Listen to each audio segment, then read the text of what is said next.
దేవునికి స్తోత్రం. ప్రియమైన సహోదర సహోదరులకు శుభాభివందనములు. యేసు దేని వాగ్దానం మత్తయి సువార్త 7వ అధ్యాయము 14వ వచనం.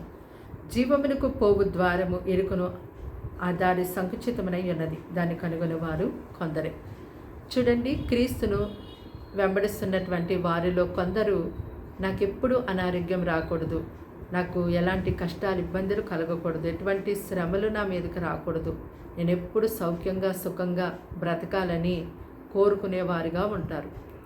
వారికి ఎప్పుడైనా శ్రమలు వచ్చినప్పుడు వెంటనే దేవుడు నాకు అన్యాయం చేశాడు, మరి దుర్మార్గులైనటువంటి వారు, దుష్టులైనటువంటి వారు, చెడిపోయిన వారు ఈ లోకంలో ఎంతోమంది ఉన్నారు, అలాంటి వారు సుఖంగా బ్రతుకుతున్నారు, నేను సమస్తము లోకాన్ని పాపాన్ని విడిచిపెట్టి ప్రభుని వెంబడిస్తున్నాను, అయినప్పటికీ నా జీవితము ఇలాగ ఉందేంటి అని చెప్పి ఎంతో బాధపడుతూ జీవిస్తూ ఉంటారు.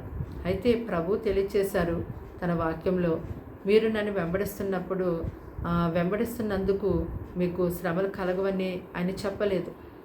లోకంలో మీకు శ్రమ కలుగుతుంది, అయినా కూడా మీరు ధైర్యం తెచ్చుకోనండి, లోకాన్ని జయించానని చెప్పారు. కాబట్టి క్రీస్తును కలిగి ఉన్నటువంటి వారందరూ కూడా ప్రతిరోజు ప్రార్థన ద్వారా మరి ఎదురయ్యే ఆ శ్రమల కష్టాలని జయించేవారుగా ఉండాలి. తప్పకుండా దేవుడు తన ప్రజలకు తోడుగా ఉంటారు. మరి లోకం నుంచి, పాప నుంచి, అపవాది నుంచి విడిపించడానికే ఆయన ఈ లోకానికి వచ్చారు. ఎవరైతే ఆయన ప్రజలకు ఉన్నారో వారికి ఆయన తోడుగా ఉండి ఆ సమయాల్లో ఆయన వారిని రక్షిస్తారు, కాపాడుతారు. ఆయన ఎంత మాత్రం విడిచిపెట్టే దేవుడు కాదు.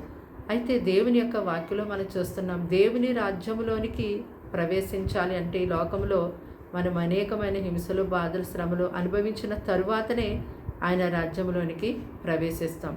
కాబట్టి దేవుని యొక్క రాజ్యం మాటలతో కాదు, కానీ మనము జీవించినంత కాలము కూడా మనకు ఎదురయ్యే కష్టాల్ని అనుభవిస్తూ, దాటుకుంటూ, వాటి నుంచి దేవుడు మనల్ని విడిపిస్తూ కాపాడుతూ ఉంటారు.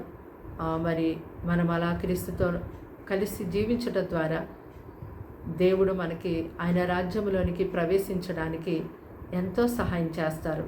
ప్రార్థన.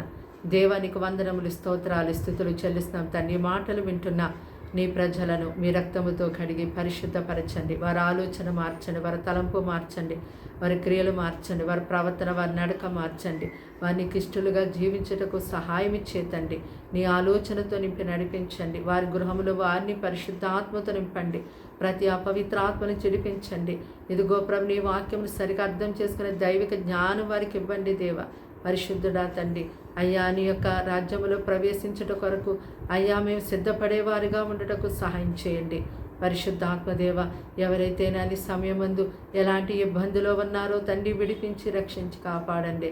అయ్యా ప్రతి ఒక్కరికి నాని పేరు పేరున దీవించి ఆశీర్వదించండి. కృపాని కాపుదలి సన్నిధి వారికి మెండుగా ప్రసాదించమని అయ్యా తండ్రి దినమంతా వారికి తోడుగా ఉండమని, చిన్నవారి మొదలు పెద్దవారి వరకు అందరినీ మీరు రెక్కలతో కప్పి కాచి కాపాడమని యేసుక్రీస్తు నామమున ప్రార్థన సమర్పించి అడిగి వేడుకుంటున్నాం తండ్రి.